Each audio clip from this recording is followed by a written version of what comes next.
ভাই সর সর সর একটু সরো বুঝছি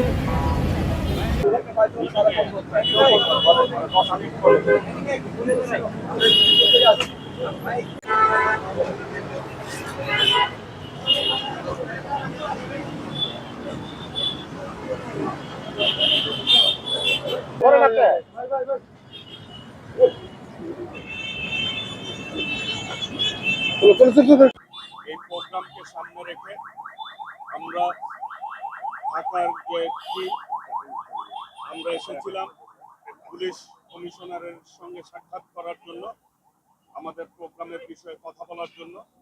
আমাদের মাঝে উপস্থিত রয়েছেন সবার আগে বাংলাদেশ ফাউন্ডেশনের সংগ্রামী সভাপতি, বিএনপির যুগ্ম মহাসচিব শহীদুদ্দিন চৌধুরী আলী উপস্থিত রয়েছেন।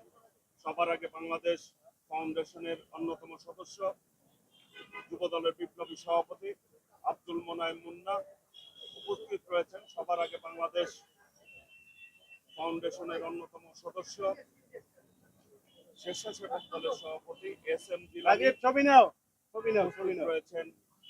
সবার আগে বাংলাদেশ ফাউন্ডেশনের অন্যতম সদস্য জাহিদুল ইসলাম রনি সহ নেতৃবৃন্দ। আমরা মূলত চারটি ভেন্যুতে যে প্রোগ্রামগুলি হচ্ছে, ঢাকা ডিভিশনের প্রোগ্রামটি মানিক মিয়া ইউনিটে আমরা করব, সেই ব্যাপারে আমরা পুলিশ কমিশনারের সঙ্গে সাক্ষাৎ করেছি। আগামী দিনে আমরা এই প্রোগ্রামটি সবার আগে বাংলাদেশ ফাউন্ডেশনের পক্ষ থেকে আমরা যে প্রোগ্রাম করছি, আপনারা বিগত দিনে আমাদেরকে কিন্তু সহযোগিতা করেছেন। এই প্রোগ্রামেও আমরা আপনাদের সহযোগিতা কামনা করছি এবং আপনাদের মাধ্যমে ঢাকাবাসী এবং ঢাকা ডিভিশনের সর্বস্তরের জনগণ, ছাত্র জনতা, সব পেশার মানুষদেরকে আমরা আহ্বান জানাচ্ছি আমাদের এই প্রোগ্রামে এসে প্রোগ্রামকে সফল করবেন এবং উপভোগ করবেন। আমি এই পর্যায়ে বিস্তারিত ব্রিফ করার আহ্বান জানাচ্ছি সবার আগে বাংলাদেশ ফাউন্ডেশনের বিপ্লবী সভাপতি, সাবেক ছাত্রনেতা, সাবেক এমপি, বিএনপির যুগ্ম মহাসচিব জনাব শহীদুদ্দিন চৌধুরী অ্যানিকে সার্বিকভাবে ব্রিফ করার জন্য আহ্বান জানাচ্ছি। সবার আগে বাংলাদেশ ফাউন্ডেশনের পক্ষ থেকে আপনাদের সবাইকে এবং দেশবাসীকে শুভেচ্ছা জানাচ্ছি, ধন্যবাদ জানাচ্ছি। স্বাধীনতা কনসার্ট নিয়েই আমরা মূলত কমিশনার সাহেবের সঙ্গে দেখা করতে এসেছি, সকল নেতৃবৃন্দ সহকারে। আপনারা জানেন যে গাজা এবং রাফায় ইসরায়েলি একটা গণহত্যা এবং বর্বরচিত হামলা চলছে, এবং সেই মুহূর্তে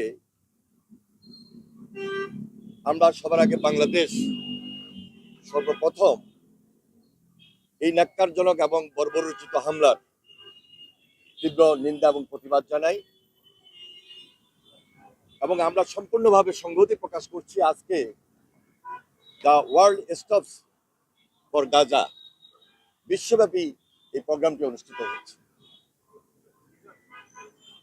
আগামী 11 এপ্রিল আমাদের পূর্ব নির্ধারিত প্রোগ্রাম ছিল সবার আগে বাংলাদেশ কনসার্ট। শুধু ঢাকায় নয়, চট্টগ্রাম, বগুড়া এবং খুলনায় একই সময়ে 4টা ভেন্যুতে আমাদের এই প্রোগ্রাম হওয়ার কথা রয়েছে।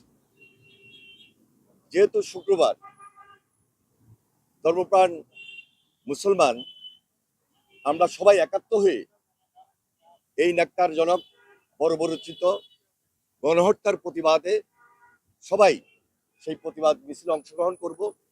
সেই জন্য আমরা 11 এপ্রিলের পরিবর্তে 12 এপ্রিল সারা বাংলাদেশে 4টি ভেন্যুতে একসঙ্গে সবার আগে বাংলাদেশ ফাউন্ডেশনের পক্ষ থেকে যে স্বাধীনতা কনসার্ট, সেটি আমরা পরিবর্তন করেছি। 12 এপ্রিল সেটি অনুষ্ঠিত হবে, শনিবার অনুষ্ঠিত হবে।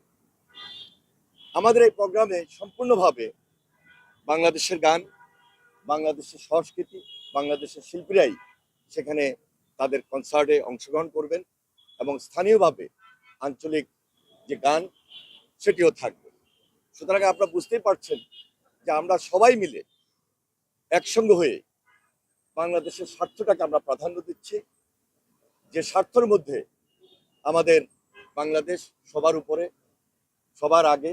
এই জন্যই সবার আগে বাংলাদেশ এই ফাউন্ডেশন আমরা আমাদের পক্ষ থেকে আনুষ্ঠানিকভাবে আন্তরিকভাবে আমাদের প্রোগ্রামটি 12 এপ্রিল আমরা পরিবেশন করব এবং সেখানে আমাদের যারা এই কনসার্টে অংশগ্রহণ করবেন সবার প্রতি আমাদের উদাত্ত আহ্বান থাকবে, সবাই যেন অত্যন্ত দায়িত্বশীলতার সহিত শৃঙ্খলা এবং সুন্দরভাবে সেখানে উপস্থিত হন। আমাদের পক্ষ থেকে সে আমন্ত্রণটি রইল। তাছাড়া আমাদের সবার আগে বাংলাদেশ ফাউন্ডেশনের পক্ষ থেকে আমরা সম্পূর্ণভাবে একত্রতা প্রকাশ করছি, সংহতি প্রকাশ করছি। ইসরায়েল কর্তৃক যে বর্বরোচিত হামলা, যে বর্বরোচিত গণহত্যা চলছে, সেখানে আমাদের সম্পূর্ণ সংহতি রয়েছে এবং আমাদের যে সমস্ত প্রোগ্রামে অ্যাটেন্ড করা দরকার আমরা খুব জরুরি মনে করে শুক্রবার এবং আজকে সেই প্রোগ্রামগুলোর সাথে আমাদের সংগতি প্রকাশ করে আমাদের কর্মসূচি আমরা অব্যাহত রাখবো। ধন্যবাদ সবাইকে। আসসালামু আলাইকুম।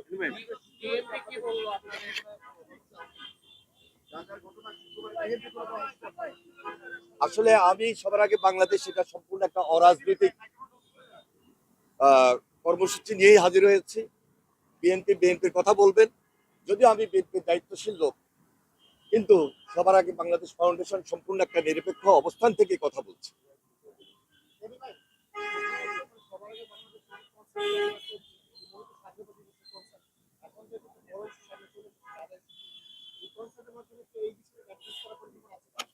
আমরা যার যার অবস্থান থেকে, যার যার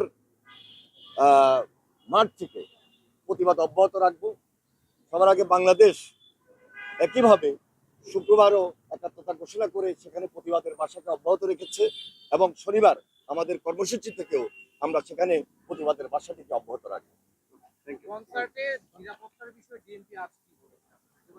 আমরা ওনাদের সম্পূর্ণ সহযোগিতা কামনা করেছি, ওনারা আমাদেরকে সহযোগিতা করবেন। তাছাড়া নিরাপত্তার স্বার্থে আমাদের একটা বিশাল ভলান্টিয়ার টিম কাজ করবেন। আমরা আমাদের দায়িত্ব নিয়েই কাজ করব এবং সবাইকে আমরা একটা শৃঙ্খলার মধ্যে দিয়ে যেন এই প্রোগ্রামে অনুষ্ঠিত হয়, প্রোগ্রামে আসেন, সেই ব্যাপারে আমরা সবার সহযোগিতা কামনা করছি।